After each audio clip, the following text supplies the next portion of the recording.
En este ejercicio vamos a ver una entidad que está en una moneda funcional de una economía inflacionaria. Lo que nos dice la norma para nosotros poder sacar la variación de la posición monetaria es que primero tenemos que analizar cuáles son los elementos que son monetarios y cuáles no son monetarios. La diferencia entre el monetario y el no monetario, que el monetario, como por ejemplo el efectivo, está en sus valores constantes nominales y el no monetario está en sus cifras históricas, las cuales las podemos traer a la fecha de cierre por un índice. Ese índice nos lo da el Banco Central de Venezuela. ¿Cómo podemos aplicar el ajuste por inflación? Elaboramos unas tablas y entonces analizamos la fecha de antigüedad de esas partidas no monetarias. En el caso de la propiedad, planta y equipo, me voy al detalle y el detalle dice que la política de depreciación es de 5 años para la maquinaria y de 3 años para el mobiliario y equipo y que ambos tienen valor residual cero. Hago una tabla y especifico cada uno de los activos. Un activo me dice que lo adquirieron el 1 de enero del 2021 con un costo de 2.000. Entonces, ¿cómo calculo su INPC? Simplemente me voy a los índices y la norma me dice que divida el valor actual entre la fecha de su adquisición, que fue enero 2021. Lo mismo hago con el mobiliario y equipo. El mobiliario y equipo me dijo que lo adquirieron el 1 de abril del 2023. Entonces vengo aquí a diciembre 2023 y lo divido entre el mes de abril del 2023. Abril 2023. Ahora bien, ahora voy a calcular su depreciación. La depreciación es inherente al activo, por ende tiene su misma fecha de adquisición, es el tiempo que ya tiene en uso. Esta maquinaria tiene en uso ya 3 años, entonces calculo su gasto de depreciación, que es la anual, y la multiplico por los 3 años que tiene en uso. Aquí simplemente lo que hago es multiplicar los 5 años y lo transformo en meses.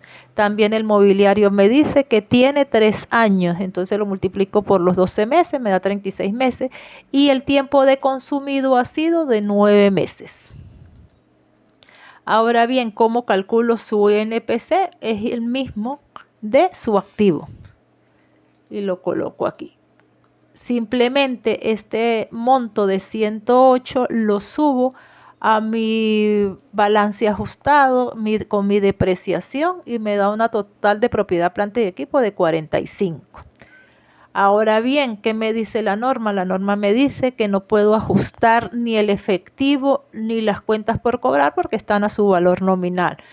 Aquí la variación monetaria, que es lo que realmente nosotros estamos buscando, es cuál fue la variación de posición monetaria al realizar el cierre del ejercicio económico. Su posición monetaria aquí, simplemente resto el ajustado menos el histórico y me da una variación de posición monetaria de 41.982. Ahora me voy al pasivo y el pasivo hago lo mismo, las cuentas por pagar están a su valor nominal, es por eso que coloco el histórico y el ajustado es el mismo.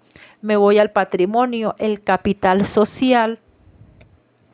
¿Qué ocurre con el capital social? Yo debo dejar el mismo capital social y colocar una cuenta que se llama actualización del capital social. ¿Cómo actualizo ese capital social? Pues multiplico o en todo por su índice de inflación. ¿Cómo lo multiplico? Me voy al capital social. Él tiene un costo de 7.000 y por su INPC de diciembre 2023 entre diciembre 2020, enero 2021, que fue que se creó esa empresa. Entonces aquí saco mi índice y subo y lo coloco aquí en mi actualización. Recuerde que este es según el boletín número 2 de de actualización de inflación en la norma vigente en Venezuela. Entonces coloco mi actualización de capital. Después me voy a las utilidades no distribuidas y las analizo. Me dicen que las utilidades no distribuidas vienen del 31/12 del 2022, que tenían un costo de 800. Ese costo yo lo analizo y lo multiplico por el INPC, pero el INPC de la utilidad, como no sabemos exactamente la fecha de su transacción, lo hacemos por el promedio de todo el año 2022 y me da una utilidad de 1051. ¿Qué pasa con la utilidad del ejercicio? Esa utilidad del ejercicio es justo la que nosotros necesitamos calcular. ¿Por qué? Porque necesitamos saber si hubo ganancia o pérdida por esa tenencia de esos activos. Entonces necesitamos calcular ese REMEX. Ese REMEX, ¿cómo lo calculamos? Bueno, simplemente calculamos la variación de la posición monetaria, colocamos la variación que hubo del capital, la variación que hubo de la utilidad y tenemos un total de patrimonio de 356 y nos da un REMEX de una pérdida de 314.547. ¿Cómo es otra manera de poderlo ver? Lo podemos ver a través de un mayor T. Hacemos los asientos de corrección monetaria y por lo menos colocamos la corrección monetaria de la propiedad, planta y equipo contra su REMEX. Después colocamos la variación que hubo con respecto a la depreciación acumulada y después hacemos la actualización del capital y la actualización de la corrección de las utilidades no distribuidas y nos da una pérdida por tenencia de activos monetarios de 314.547. En el próximo archivo vamos a ver uno donde mencionamos a